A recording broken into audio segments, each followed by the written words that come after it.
Law 13. When asking for help, appeal to people's self-interest, never to their mercy or gratitude. Judgment. If you need to turn to an ally for help, do not bother to remind him of your past assistance and good deeds. He will find a way to ignore you.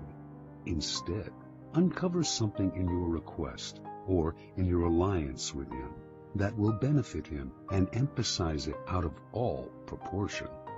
He will respond enthusiastically when he sees something to be gained for himself.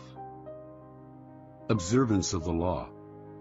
In 433 BC, just before the Peloponnesian War, the island of Corcyra, later called Corfu, and the Greek city-state of Corinth stood on the brink of conflict. Both sides sent ambassadors to Athens to try to win over the Athenians to their side. The stakes were high, since whoever had Athens on his side was sure to win, and whoever won the war would certainly give the defeated side no mercy. Corcyra spoke first. Its ambassador began by admitting that the island had never helped Athens before, and in fact had allied itself with Athens' enemies. There were no ties of friendship or gratitude between Corcyra and Athens. Yes, the ambassador admitted, he had come to Athens now out of fear and concern for Corcyra's safety. The only thing he could offer was an alliance of mutual interests. Corcyra had a navy only surpassed in size and strength by Athens' own. An alliance between the two states would create a formidable force, one that could intimidate the rival state of Sparta. That, unfortunately, was all Corcyra had to offer. The representative from Corinth then gave a brilliant, passionate speech in sharp contrast to the dry, colorless approach of the Corcyran. He talked of everything Corinth had done for Athens in the past. He asked how it would look to Athens' other allies if the city put an agreement with a former enemy over one with a present friend, one that had served Athens' interest loyally. Perhaps those allies would break their agreements with Athens if they saw that their loyalty was not valued. He referred to Hellenic law and the need to repay Corinth for all its good deeds. He finally went on to list the many services Corinth had performed for Athens and the importance of showing gratitude to one's friends. After the speech, the Athenians debated the issue in an assembly. On the second round, they voted overwhelmingly to ally with Corcyra and drop Corinth. Interpretation. History has remembered the Athenians nobly, but they were the preeminent realists of classical Greece. With them, all the rhetoric, all the emotional appeals in the world could not match a good, pragmatic argument, especially one that added to their power. What the Corinthian ambassador did not realize was that his references to Corinth's past generosity to Athens only irritated the Athenians, subtly asking them to feel guilty and putting them under obligation. The Athenians could care less about past favors and friendly feelings. At the same time, they knew that if their other allies thought them ungrateful for abandoning Corinth, these city-states would still be unlikely to break their ties to Athens, the preeminent power in Greece. Athens ruled its empire by force and would simply compel any rebellious ally to return to the fold.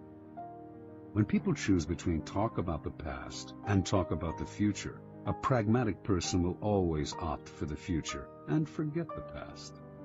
As the Corcyrans realized, it is always best to speak pragmatically to a pragmatic person. And in the end, most people are, in fact, pragmatic. They will rarely act against their own self-interest.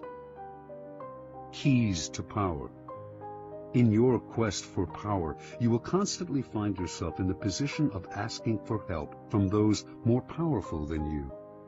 There is an art to asking for help, an art that depends on your ability to understand the person you are dealing with and to not confuse your needs with theirs. Most people never succeed at this because they are completely trapped in their own wants and desires. They start from the assumption that the people they are appealing to have a selfless interest in helping them. They talk as if their needs mattered to these people, who probably couldn't care less. Sometimes they refer to larger issues, a great cause, or grand emotions such as love and gratitude. They go for the big picture when simple, everyday realities would have much more appeal. What they do not realize is that even the most powerful person is locked inside needs of his own, and that if you make no appeal to his self-interest, he merely sees you as desperate, or at best, a waste of time.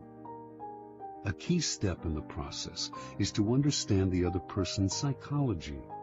Is he vain? Is he concerned about his reputation or his social standing? Does he have enemies you could help him vanquish? Is he simply motivated by money and power? When the Mongols invaded China in the 12th century, they threatened to obliterate a culture that had thrived for over 2,000 years. Their leader, Genghis Khan, saw nothing in China but a country that lacked pasturing for his horses, and he decided to destroy the place, leveling all its cities, for it would be better to exterminate the Chinese and let the grass grow. It was not a soldier, a general, or a king who saved the Chinese from devastation, but a man named Yelu Chutsai. A foreigner himself, Chutsai had come to appreciate the superiority of Chinese culture. He managed to make himself a trusted advisor to Genghis Khan and persuaded him that he would reap riches out of the place if instead of destroying it, he simply taxed everyone who lived there. Khan saw the wisdom in this and did as Chutsai advised. When Khan took the city of Kaifeng after a long siege and decided to massacre its inhabitants, as he had in other cities that had resisted him, Chutsai told him that the finest craftsmen and engineers in China had fled to Kaifeng, and it would be better to put them to use. Kaifeng was spared. Never before had Genghis Khan shown such mercy, but then it really wasn't mercy that saved Kaifeng. Chutsai knew Khan well. He was a barbaric peasant who cared nothing for culture, or indeed for anything other than warfare and practical results. Chutsai chose to appeal to the only emotion that would work on such a man: greed. Self-interest is the lever that will move people. Once you make them see how you can in some way meet their needs or advance their cause, their resistance to your requests for help will magically fall away. At each step on the way to acquiring power, you must train yourself to think your way inside the other person's mind, to see their needs and interests, to get rid of the screen of your own feelings that obscure the truth. Master this art, and there will be no limits to what you can accomplish.